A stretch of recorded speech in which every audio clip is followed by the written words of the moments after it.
Withdrawing from the United Nations, again, if we did that up front, I think the initial reaction in the world would be, oh my God, the United States is clearing the decks so it can become even more aggressive. So that, we have to worry a little bit about the perception there. Again, I favor withdrawal from the UN. I certainly favor the termination of all foreign aid, but we have to be a little bit cautious just how we market that. With the troop withdrawal, that would be something that would be symbolically very, very potent in terms of showing people, look, we're not going to try to run your affairs anymore. We're adopting the Jeffersonian policy of peace and commerce with all peoples and entangling alliances, and certainly no bullying behavior with other countries. Yes?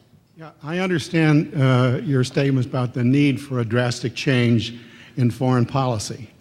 And I think you mean it also, it's not just a few people at the top, but it has to get all the way down to spraying crops and that kind of thing.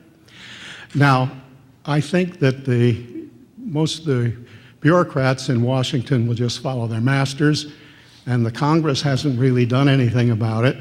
And so my question to you is, I think this is going to take quite a number of fairly well-known people to be able to make such a change. How's that going to happen? You ask a very good question, and it's one of the reasons I'm pessimistic that this change is going to happen anytime soon. What you have to get is a change in overall public opinion that filters upward to elite opinion, which again then translates into action in the political process. Even under the best of circumstances, that takes some time. Now again, this has happened before in reverse. Let's remember, this country did have a, generally speaking, non-interventionist policy till the latter stages of the 19th century, and we certainly had major elements of that policy right up to World War II. And you had not only a public opinion that strongly supported that, that was the dominant view within elite opinion as well. That changed dramatically after Pearl Harbor, and we're still dealing with the policies of the new paradigm, that new elite. That paradigm, though, is looking more and more tired, more and more frayed, more and more discredited. I think the opportunity is there for people to speak out with greater and greater credibility that this policy is a disaster and has to be changed fundamentally, not just on the margins. That's certainly what those of us at the Cato Institute have been trying to do for a good many years. And I can say that we get a very, very different reaction today than we did, say, 20 or 25 years ago. When I went to events 20, 25 years ago, I used to be literally the only voice in the room making these points against the existing foreign policy. Today, that view is often held by as much as maybe a fifth or a fourth of the people in any gathering at foreign policy conferences, foreign policy events. Change is taking place under the surface. And I think if that continues and intensifies, at some point that is going to be reflected in the political process as well. But again, just as the benefits from changing this policy are likely to take a long time to manifest themselves, the process of changing the policy is likely to take quite a while too. That's not, unfortunately, going to happen overnight. Yes? Yes, you mentioned this asserted presidential power of designating enemy combatants. Could you talk a little bit more about how far that goes? Because I think sometimes people think that American citizens are relatively safe. Well, again, you've had the Supreme Court kind of moving in on the more aggressive claims of the Bush administration.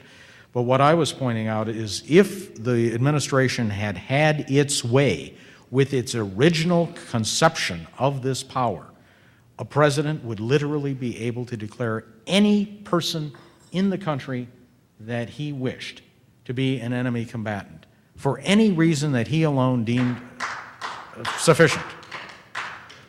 And that would be a power that is there as the foundation for a dictatorship to be picked up by the first really ambitious chief executive who wants to impose a dictatorship. There would be nothing to stop him. Yes, Walter. In an effort to increase public opinion faster, get the momentum going to where the masses in our country realize how they've been misled, why do you think that there is no Fox News network like there is for the right, or CNN, MSNBC like there is for the left? Why haven't all of us, or a certain percentage of us, or individuals that have a means and certainly understanding of the media, why haven't we invented a whole network to have people like all the people that were speaking here today, where they all have an hour program, and we just educate the masses on talk radio, as well as we have our own TV network? Why do you think that doesn't exist? I don't know the answer to that. I guess simply choices of where to apply resources. You haven't had enough well-heeled individuals who regarded that as a top priority and were willing to put their money to that kind of project. Why that is, I don't know. I think it's certainly a worthwhile project. Do you think it would be very successful? I think it would have to work to build an audience.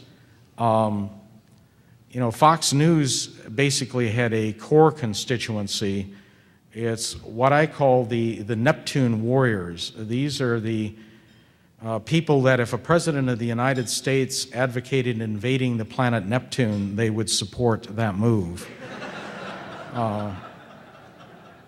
And I'm not sure we have a group that's comparably large opposed to war, but there certainly are a lot of people out there who are very uneasy about this foreign policy. They may not be terribly knowledgeable about the policy, but they probably want to learn more about it. And I don't know if there's room for another cable news network, but this is an option I think that ought to be looked at seriously. Well, you're getting it with the internet, but again, that's not quite the same as the kind of mass exposure that you get with television.